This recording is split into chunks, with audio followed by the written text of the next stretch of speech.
जय हिंद मेरे साथियों, फिर से एक नए वीडियो के साथ जो कि क्लास 10th का सांख्यिकी का मोस्ट इंपॉर्टेंट ऑब्जेक्टिव प्रश्न आपके एग्जाम व्यू से लेकर के आए हैं इस वीडियो के अंदर।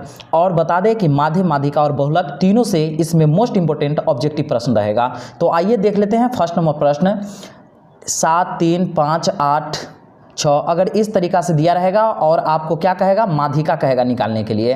ठीक है, आपको ये याद रखना है कि हमें अभी हम क्या सॉल्व कर रहे हैं, ऑब्जेक्टिव प्रश्न को सॉल्व कर रहे हैं। तो इसे हम लोग सिर्फ क्या चीज़ के माध्यम से, तो ट्रिक के माध्यम से हम लोग ने सॉल्व करेंगे। अगर इस तरह से आपको डिजिट दिया रहेगा और माध्यिका कहेगा निकालने के लिए, ठीक है, तो सबसे पहले इस डिजिट को हम क्या करेंगे, बढ़ते या घटते क्रम में हमें क्या करना है, इसे सजा लेना है। ठीक है, तो हम सबसे पहले क्या करते हैं, इसे हम सजा लेते हैं बढ़ते क्रम में। तो बढ़ते क्रम में कैसे सजाएंगे, पहले सबसे छोटा अंक लिखेंगे, उससे बड़ा, उससे बड़ा, उससे बड़ा। तो आइए, सबसे छोटा क्या है, इसमें 3 लिखा है। उससे बड़ा क्या है, इसमें 5 है। उससे बड़ा क्या है, 6 है। उससे बड़ा क्या है, 7 है। उससे बड़ा क्या है, 8 है। उससे बड़ा क्या है, 9 है। उससे बड़ा क्या है, 10 है। और उससे बड़ा क्या है, 12 है। जब इस तरह से हम सजा लेंगे तो क्या करेंगे, दोनों साइड से सेम अंक को हम काट देंगे। ठीक है, काटते हुए चलेंगे इस तरीके से। अब बीच में क्या हुआ, बीच में हमें 2 डिजिट बच गया। जब बीच में जो संख्या बच जाएगा, अगर जैसे ये सम संख्या में दिया है तो बीच में हमें 2 बच जाएगा। अगर विषम संख्या में दिया रहता तो बीच में हमें सिर्फ मात्र एक ही डिजिट, एक ही अंक बचता तो डायरेक्ट वो आंसर हो जाता। लेकिन ये सम संख्या में दिया है इसलिए बीच में 2 संख्या बच गया। अब क्या करना है, दोनों संख्या को जोड़ के और 2 से भाग कर देंगे। तो क्या होगा, 8 और 7 कितना हो गया, 15। 15 में जब 2 से भाग देंगे तो क्या आ गया, 7.5 आ जाएगा। इसलिए इसका आंसर क्या होगा, इसका आंसर बी नंबर हो जाएगा। ठीक है, चलिए नेक्स्ट प्रश्न की ओर बढ़ते हैं हम लोग। दूसरा नंबर प्रश्न, और बता दें चैनल नहीं सब्सक्राइब किए हैं तो जरूर चैनल को आप सब्सक्राइब करके रखेंगे और अपने मित्र में जरूर एक बार वीडियो को शेयर जरूर करेंगे। चलिए, यहाँ क्या कर रहा है, प्रथम 6 अभाज्य संख्या का माध्यक निकालना है। कितना, प्रथम 6 अभाज्य संख्या का। आपको पता है ना, अभाज्य संख्या उसे कहते हैं जिसमें स्वयं से भाग लगे, किसी दूसरे संख्या से नहीं लगे। तो चलिए 6 को डिजिट हम सबसे पहले लिख लेते हैं। अभाज्य संख्या कहाँ से शुरू होगा, 2 से होगा। ये भी ऑब्जेक्टिव में आपको पूछ देता है कि अभाज्य, सबसे छोटी अभाज्य संख्या क्या है, तो मात्र 2 होता है। ठीक है, चलिए एक 2 हो गया। इसके बाद क्या लिखेंगे हम, 3 लिखेंगे, 5 लिखेंगे, 7 लिखेंगे। इसके बाद 11 हो जाएगा। इसके बाद क्या हो जाएगा, 13 हो जाएगा। डिजिट गिन लेते हैं, 2, 4, 6 को हो गया। अब क्या निकालना है हमें, इसे हमें क्या करना है, यहाँ पर हमें माध्यक निकालना है। ठीक है, तो दोनों साइड से हमें क्या करना है, अंक को काटेंगे। तो देखिए, इधर से काटेंगे, इधर से काटेंगे, इधर से काटेंगे, हम इधर से काटेंगे। बीच में क्या बच गया, 2 को डिजिट बच गया। दोनों को जोड़ करके और 2 को संख्या इसलिए 2 से हम भाग देंगे। तो 7 और 5 क्या हो गया, 12/2। जब इसे काटेंगे तो कितना बचेगा, 6 बचेगा। इसका आंसर क्या होगा, इसका आंसर सी नंबर हो जाएगा। ठीक है, चलिए नेक्स्ट प्रश्न की ओर बढ़ते हैं हम लोग। तीसरा नंबर प्रश्न, और तीसरा नंबर प्रश्न भी हमें यही है। और आपको बता दें कि वीडियो को आप पूरा से पूरा देखेंगे क्योंकि एक पर एक प्रश्न आपको एग्जाम व्यू से लेकर के आए हैं। चलिए, तीसरा नंबर प्रश्न कर रहा है, इतना फिर दिया हुआ है, फिर माध्यिका का रहा है। तो फिर इसे हम क्या करेंगे, सबसे पहले हम या ना तो बढ़ते या नहीं तो घटते क्रम में हमें सजा लेना है। ठीक है, तो सबसे पहले हम क्या करते हैं, बढ़ते क्रम में इसे सजा लेंगे। तो सबसे छोटा, उससे बड़ा, उससे बड़ा, उससे बड़ा अंक लिखना पड़ता है। सबसे छोटा क्या है, 1 है। उससे बड़ा क्या दिया है, 2 दिया है। उससे बड़ा क्या दिया, 3। उससे बड़ा क्या है, 4। उससे बड़ा क्या, 5। उससे बड़ा क्या है, 6 है। अब दोनों साइड से हमें क्या करना है, अंक को कटिस करना है। देखिए, इधर से इधर काट देंगे, एक अंक इधर से काटेंगे। और देखिए, बीच में तो 2 को संख्या बच गया हमें, यही ना, 2 को संख्या बच गया। तो इसे 2 से जोड़ करके और क्या करना है, 2 अंक है तो इसे 2 से भाग देंगे। तो 7/2 से भाग देंगे, 3.5 मरतबे में कटेगा। इसलिए इसका आंसर क्या होगा, इसका आंसर बी नंबर हो जाएगा। ठीक है, चलिए नेक्स्ट प्रश्न की ओर बढ़ते हैं। फिर से बता दें कि वीडियो को जरूर एक बार शेयर करेंगे अपने मित्र में। चलिए, 4 नंबर प्रश्न कर रहा है, इतना का माध्यिका ज्ञात करना है। तो फिर हमें क्या करना है, वही काम करना है हमें, क्या कि इसे बढ़ते नहीं तो घटते क्रम में सजा लेंगे। तो सबसे पहले बढ़ते क्रम में सजाने के लिए सबसे छोटा अंक लिखना पड़ेगा, उससे बड़ा अंक लिखना पड़ेगा, फिर उससे बड़ा अंक, फिर उससे बड़ा अंक, फिर उससे बड़ा अंक। और क्या करना है, दोनों साइड से हमें काट लेना है। अब देखिए, यहाँ पर क्या, वहाँ क्या था, वहाँ दोनों साइड से जब अंक बचता था तो बीच में क्या आ जाता था, 2 अंक बच जाता था। मतलब वो सम संख्या में था और ये विषम संख्या में है, इसलिए काटने के बाद बीच में जो बच जाएगा वही इसका क्या होगा, आंसर। तो इसका आंसर बी नंबर हो गया। ठीक है, चलिए नेक्स्ट प्रश्न की ओर बढ़ते हैं हम लोग। 6 नंबर प्रश्न, और देखिए 6ठा नंबर प्रश्न कह रहा है, इतना का माध्यिका है। इतना का माध्यिका क्या होगा, तो अब यहाँ पर हम देख लेंगे कि इतना का माध्यिका क्या हो जाएगा। यहाँ पर ऐसे है, कॉमा है। ठीक है, तो यहाँ इतना का माध्यिका क्या हो जाएगा, तो सबसे पहले सबसे छोटा अंक लिखना पड़ेगा, उससे बड़ा अंक पर हम जाएंगे। उससे बड़ा अंक क्या होगा, 4 के बाद इसमें 5 दिया है, ठीक है, 3 हो गया, 4 हो गया, 5 हो गया। इसके बाद 6 दिया हुआ है, इसके बाद क्या है, इसमें 8 दिया हुआ है। दोनों साइड से क्या करना है, हमें को काट लेना है। काटेंगे, बीच में जो बच गया वह क्या होगा, इसका आंसर हो जाएगा। तो इसका आंसर ए नंबर हो गया। ठीक है, चलिए नेक्स्ट प्रश्न की ओर बढ़ते हैं हम लोग। 6ठा नंबर प्रश्न, और 6ठा नंबर प्रश्न करा है कि माध्य, माध्यिका और बहुलक में कौन सा संबंध सत्य है। और देखिए 2023 में प्रश्न को पूछा गया है। तो आपको पता है कि माध्य माइनस बहुलक बराबर क्या होता है, 3, और कोष्ठ में मतलब इसके अगर बाहर में, कोष्ठ के बाहर में कोई अंक अगर दिया है, इसके बीच में कोई चिन्ह नहीं, इसका मतलब गुना है, तो माध्य माइनस क्या होता है, माध्यिका होता है। यही ना होता है सूत्र, यही सूत्र होता है। इसके लिए इसका आंसर क्या होगा, ए नंबर हो जाएगा। चलिए नेक्स्ट प्रश्न की ओर बढ़ते हैं हम लोग। 7वां नंबर प्रश्न, और देखिए 7वां प्रश्न करा है, निम्नलिखित में कौन केंद्रीय प्रवृत्ति की माप नहीं है। और देखिए 2021 में 2022 में प्रश्न को पूछा भी गया है। तो देखिए केंद्रीय प्रवृत्ति की माप नहीं है, तो कौन कौन नहीं हो सकता है। तो एक क्या, न माध्य होता है, न बहुलक होता है, न माध्यिका होता है। मानक विचलन जो होता है ना, वो केंद्रीय प्रवृत्ति का क्या होता है, माप नहीं होता है। इसलिए इसका आंसर डी नंबर हो गया। ठीक है, चलिए नेक्स्ट प्रश्न की ओर बढ़ते हैं हम लोग। 8 नंबर प्रश्न, और देखिए 8वां नंबर प्रश्न करा है, 3 गुने माध्यक बराबर बहुलक प्लस क्या हो जाएगा। तो इसका सूत्र क्या हो जाएगा, इसका आंसर इसमें सी नंबर हो जाएगा। 2 क्या हो जाएगा, 2 माध्य हो जाएगा। ठीक है, चलिए नेक्स्ट प्रश्न की ओर बढ़ते हैं हम लोग।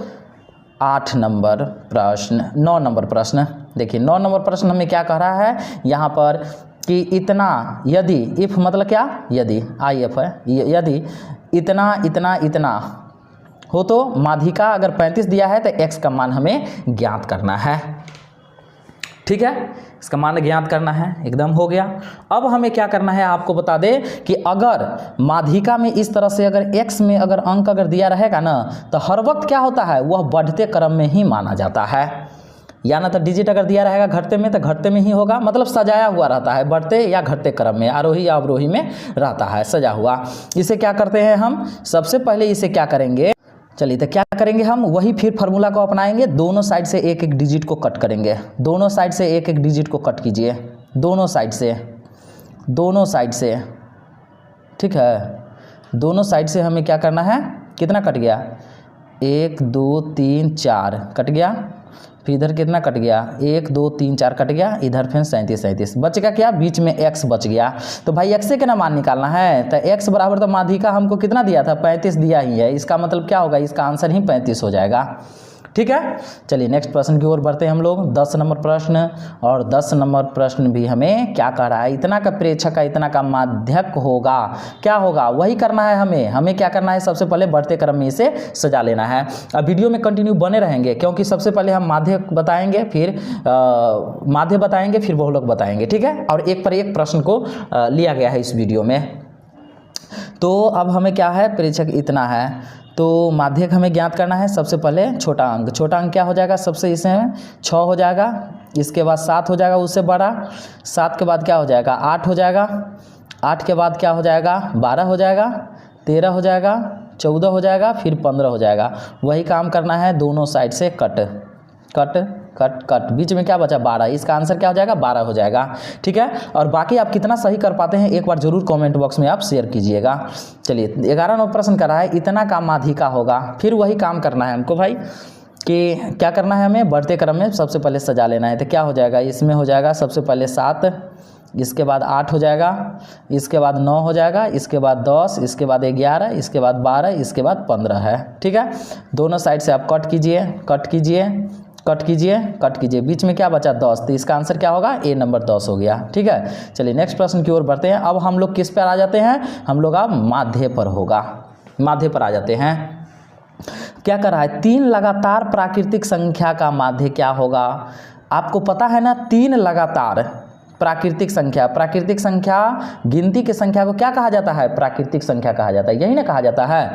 तो 3 लगातार संख्या, जैसे 1 2 और 3, इसका क्या कह रहा है, माध्य कह रहा है। अगर इस तरह से कहेगा, जितना भी कहेगा उस सभी को क्या करके लिख करके, और उस सभी को क्या कर लेना है, जोड़ करके, और जितना अंक कहेगा उतना से हम क्या करेंगे, भाग दे देंगे। तो क्या हो जाएगा इसमें, 6 हो जाएगा जोड़ने के बाद, अब बटा में 3, 3 दूना क्या हो गया 6, मतलब 2 आ गया कट करके। इसका आंसर क्या होगा, इसका आंसर बी नंबर हो जाएगा। ठीक है, चलिए नेक्स्ट प्रश्न की ओर बढ़ते हैं हम लोग। 13 नंबर, और 13 नंबर प्रश्न कर रहा है प्रथम 4 सम प्राकृतिक संख्या का माध्य निकालना है। प्रथम क्या, प्रथम 4 सम संख्या का। ठीक है, तो सम संख्या क्या क्या हो जाएगा भाई, 2 होता है, 4 होता है, 6 होता है, 8 होता है, यही ना होता है। तो प्रथम सम संख्या का, सम संख्या उसे कहा जाएगा जिसमें 2 से पूरा पूरा क्या होना चाहिए, भाग लग जाना चाहिए, वो सम संख्या कहलाएगा। ठीक है, अब क्या करना है, इस सभी को हमें क्या करना पड़ेगा, जोड़ना पड़ेगा।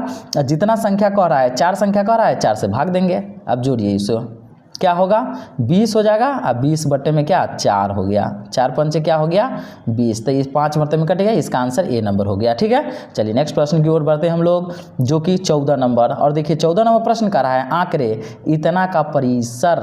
आपको पता है परिसर बराबर क्या होता है,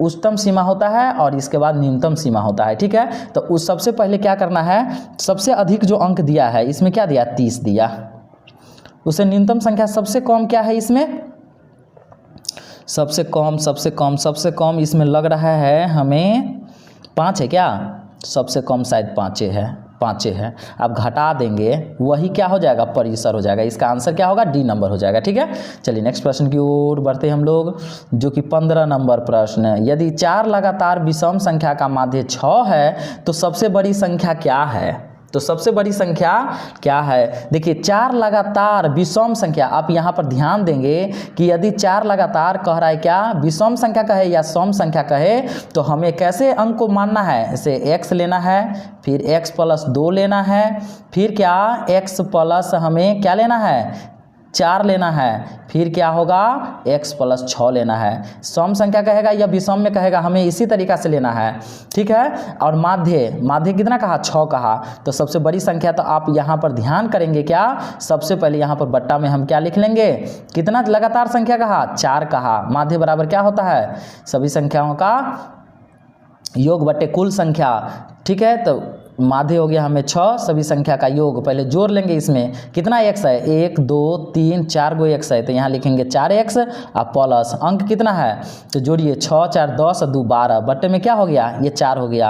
अब इसको क्या करेंगे क्रॉस गुना, तो 4 6 क्या हो गया 24 हो गया, यहाँ क्या लिखेंगे हम 24 बराबर क्या लिखेंगे हम यहाँ 4x प्लस 12। अब 12 को क्या करना है 24 में से इधर आएगा तो घटा देंगे तो 12 होगा।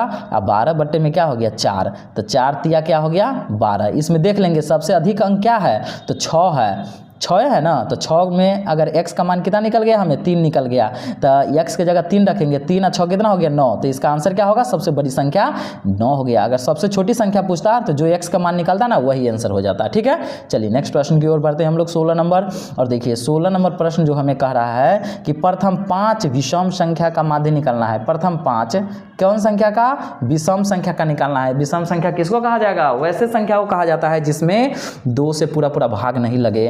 तो विषम संख्या कहाँ से शुरू होगा, 1 से शुरू होगा, 1 हो जाएगा, 3 हो जाएगा, 5 हो जाएगा, 7 हो जाएगा, 9 हो जाएगा। कितना संख्या कहा, 5 संख्या कहा, 5 संख्या लिख दिए। माध्य का मतलब ये होता है जितना संख्या कहा जाएगा सभी को जोड़ करके और उतना संख्या से क्या कर देंगे हम भाग दे देंगे।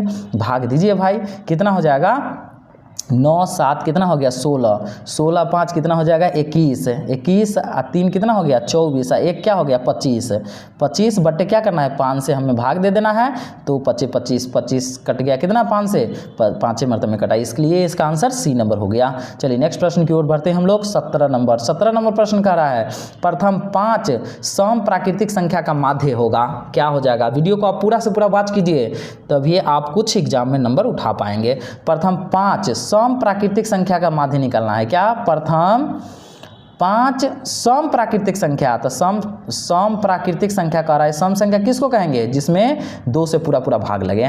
तो लिखिए 2 होगा, इसके बाद प्लस फिर 4 होगा, 6 होगा, 8 होगा और 10 होगा। माध्य का मतलब होता है जितना संख्या का उतना लिख करके और उतने संख्या से क्या करना है हमको भाग दे देना है। सबको जोड़िए आप, ये 10 हो गया, इधर इसको जोड़ेंगे 10 10 20 और 10 30 हो गया। 30 बट्टे में क्या 5, तो 5 6 क्या हो गया 30, 6 मरतबे में कट गया, इसलिए इसका आंसर बी नंबर हो गया। ठीक है, चलिए नेक्स्ट प्रश्न की ओर बढ़ते हैं हम लोग 18 नंबर। और देखिए 18 नंबर प्रश्न कर रहा है प्रथम 5 पूर्ण संख्याओं का माध्य निकालना है। प्रथम क्या 5 पूर्ण संख्या, पूर्ण यहाँ पर लिखना चाहिए पूर्ण प्राकृत संख्या होना चाहिए। ठीक है, तो पूर्ण प्राकृतिक संख्या कहाँ से शुरू होगा, 0 से होता है शुरू। तो सबसे पहले 0, इसके बाद क्या 1 2 3 4, 5 को पूर गया ना। प्रथम 5 पूर्ण संख्याओं का, पूर्ण मतलब पूर्ण प्राकृतिक संख्या, इतना हो गया। अब बट्टे क्या करना है, सबको हम जोड़ करके जितना संख्या कहेगा उतना से भाग, 5 को संख्या कह रहा है इतना। अब इसे क्या करना है, जोड़ना है। तो 4 और 3 7 और 2 9 और 1 10 हो गया। 10 और बट्टा में 5 भाग दे देंगे, 2 मरतबे में कट गया। इसका आंसर क्या होगा, इसका आंसर बी नंबर हो गया। ठीक है, चलिए नेक्स्ट प्रश्न की ओर बढ़ते हैं 19 नंबर प्रश्न। और देखिए 19 नंबर प्रश्न करा है कि केंद्रीय प्रवृत्ति की सबसे उपयुक्त माप है। केंद्रीय प्रवृत्ति के सबसे उपयुक्त माप भाई कौन सा हो सकता है, तो इसमें हम बता दें कि केंद्रीय प्रवृत्ति का जो होता है सबसे वो जो माप होता है वह कौन सा होता है, तो वह माध्य होता है। इसलिए इसका आंसर क्या होगा, इसका आंसर ए नंबर हो जाएगा। ठीक है, चलिए नेक्स्ट प्रश्न की ओर बढ़ते हैं हम लोग 20 नंबर। और देखिए 20 नंबर प्रश्न करा है इतना का बहुलक होगा। इतना का बहुलक क्या होगा, बहुलक वही होता है जो इसमें देख लेंगे सबसे अधिक। एक बात आप पहले समझिए, आप जैसे अगर दिया है आपको 3 3 3 5 5 5, अब इसमें कहेगा क्या, हर एक कोचिंग में हर एक जगह आपको समझाया जाता होगा क्या, बहुलक वह होता है जिसमें क्या कि सबसे अधिक बार जो अगर लिखा रहेगा वह बहुलक हो जाएगा। तो आप यहाँ समझिए इसी में। अब देखिए 3 कितना बार लिखा है, 2 बार लिखा है। 4 कितना बार लिखा है, 2 बार लिखा है। 5 1 बार लिखा है। अब बताइए इसमें कौन हो जाएगा बहुलक। तो अगर इस तरीका से अगर दिया है, जैसे 3 देखिए 3 बार लिख दिया है, 5 देखिए 3 बार लिख दिया है, ये सब 3 3 बार लिखा है, तो इसमें आंसर क्या हो जाएगा। तो देख लेंगे कि जो संख्या अधिक बार तो लिखा रहे लेकिन उसमें भी सबसे अधिक अंक कौन सा है। ठीक है, तो देखिए यहाँ 3 2 बार लिखा है, 4 2 बार लिखा है, तो सबसे बड़ा अंक कौन है, तो 4 है। इसलिए इसका आंसर क्या होगा, इसका आंसर सी नंबर हो जाएगा। ठीक है, चलिए नेक्स्ट प्रश्न की ओर बढ़ते हैं हम लोग 20 नंबर। और देखिए 20 नंबर प्रश्न करा है आखिर इतना का बहुलक क्या होगा। तो उसी प्रकार से देखिए 2 मात्र 1 बार लिखा है, 3 कितने बार लिखा है, 3 बार लिखा है, और 1 ही बार लिखा है, तो इसलिए इसका आंसर बी नंबर हो गया। चलिए नेक्स्ट प्रश्न हम देखेंगे 22 नंबर प्रश्न। और देखिए 22 नंबर प्रश्न करा इतना का बहुलक होगा। तो देख लीजिए इसमें ये इतना ही बार लिखा है, 5 इतना बार, 3 2 बार लिखा है, इसलिए इसका आंसर क्या होगा, इसका आंसर बी नंबर 3 हो जाएगा। तो धन्यवाद दोस्तों।